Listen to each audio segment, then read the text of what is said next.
আসসালামু আলাইকুম বন্ধুরা, দেখতেই পাচ্ছেন আমি বানাবো চিকেন শর্মা রোল। তো কীভাবে বানাবো চলুন। প্রথমে আমি আটা নেব, এতে নুন দেবো পরিমাণ মতো, আর সামান্য একটু তেল দেবো। সাদা তেল দিয়ে ভালো করে একটা ময়াল দিয়ে দেবো। দেওয়ার পর এটা হালকা উষ্ণ গরম পানিতে ছেনে নেব। নিয়ে আমি আটার মতো ডো বানিয়ে লেচি কেটে নেব। তারপর এগুলোকে আমি বেলে নেব।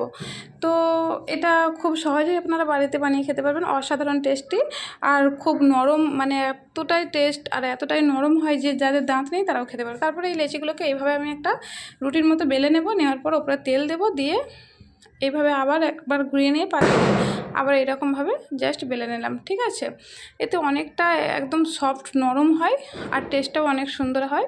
তারপরে এরকম এক এক করে আমি তাওয়াতে বা কড়াতে সামান্য বাটার বা তেল দিয়ে আপনারা সেঁকে নিতে পারেন। আমি বাটার দিয়েছি, আপনারা দিতে পারেন তেল বাটার যেটা হোক। তারপরে আমি যে ডিমটা ফেটে রেখেছিলাম, মানে ফাটিয়ে ফেটে রেখেছিলাম, সেটা এর মধ্যে একটু একটু করে দিয়ে অ্যাড করে এরকমভাবে তুলে নিলাম। নেওয়ার পর জাস্ট আমার এদিকের কাজ রেডি।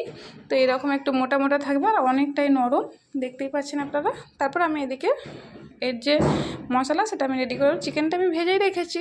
তারপর আমি ধনেপাতা, কাঁচা লঙ্কা, পেঁয়াজ, টমেটো, গাজর, বিট আর এই যে কেটে রাখা, এই কুচিয়ে রাখা সব মশলাগুলো একসঙ্গে অ্যাড করলাম। তার উপর আমি মেয়োনিজ দেবো আর টমেটো সস দেবো। এটা অবশ্যই মেয়োনিজটা অবশ্যই দেওয়ার চেষ্টা করবেন, এটা অনেকটাই টেস্ট বাড়িয়ে দেয়। অসাধারণ চিকেন শর্মা পুরো বাড়িতে অবিকল হোটেলের মতো।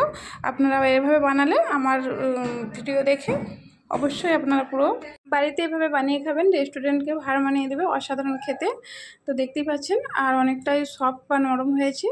আমার পাশে থাকবেন, একটা সাবস্ক্রাইব করবেন আর একটা লাইক করবেন। আল্লাহ হাফিজ।